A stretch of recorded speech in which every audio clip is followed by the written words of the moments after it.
Раббибиз бизге эмнени буйрук кылган болсо, ошол нерседе биздин материалдык жана руханий пайдаларыбыз бар. Кайсыларын бизге арам кылган болсо, эч күмөнсүз ошол нерселерде өтө көп зыяндарыбыз бар. Муну бүгүн түшүнбөгөн болсок дагы эртең күн өткөн сайын түшүнөбүз. Биз билбейбиз, ал билет. Бизди жараткан жана жашаткан өз энебизден дагы биз үчүн мээримдүү болгон Раббибизди уксак, буйруктарын аткарып, тыюу салган нерселеринен качсак, дүйнөдө кабырда, ахиретте ырахаттык, бактылуулук ичинде болобуз. Болбосо үч өмүрүбүз тең кыйынчылык, кайгы, азап менен өтөт. Орозонун санап бүткүс пайдалары бар. Бирок биз орозону бул пайдалары үчүн эмес, динибиздин буйругу болгондугу үчүн кармоодобуз. Орозо кармай турган болсок, ден соолук табабыз. Азык жыйнагычтар эрийт. Орозо кармагыла, ден соолук тапкыла. Орозо кармаган адам ден соолук табат. Күнү бою иштеген жана чарчаган органдарыбызды түнү уктап жатканда дем алдырабыз.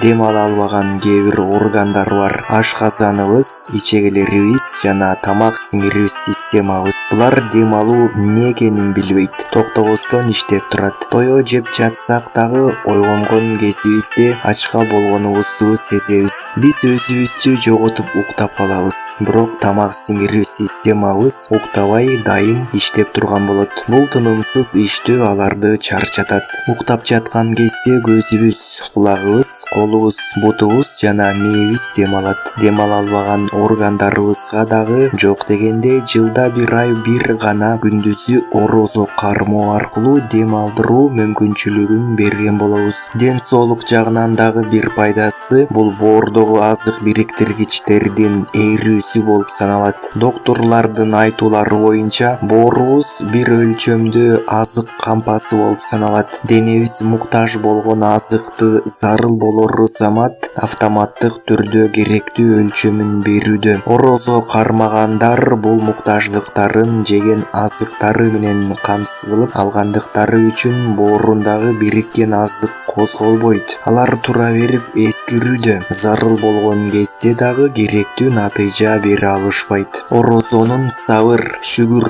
напси тарбиясы сыяктуу башка ибадаттар менен дагы байланышы бар. Орозо сабырдын, сабыр болсо ыймандын жартысы деген хадиси шариф орозо кармаган адамдын сабырдуу болгондугун билдирүүдө. Сабыр кылууну буйрук кылган жана ага үндөгөн 70тен ашык аяти карима бар. Эң чоңу Раббибиз сабыр кылгандар менен бирге деген сүйүнчү. Сабыр кылуу адамдарга тийиштүү. Периштелер сабыр кылышпайт, себеби алар жешпейт, ичишпейт, оорушпайт. Хайвандар да сабыр тууралуу айтуу орундуу эмес, себеби аларда акыл жок, жоопкер эмес. Адам уулу бул эки барлыктын ортосунда. Акылы бар периштелер сыяктуу, напси бар айван сыяктуу. Акылын жогору кармай турган болсо, периштелер сыяктуу көтөрүлөт, жада калса алардан да озот. Себеби периштелер каалайбы, каалабайбы жакшы. Адам баласы болсо напси менен күрөшүү аркылуу көтөрүлө алат. Эгер аны напси жеңип ала турган болсо, айвандашып төмөндөйт. Жада калса, алардан да төмөнгө түшүшү мүмкүн.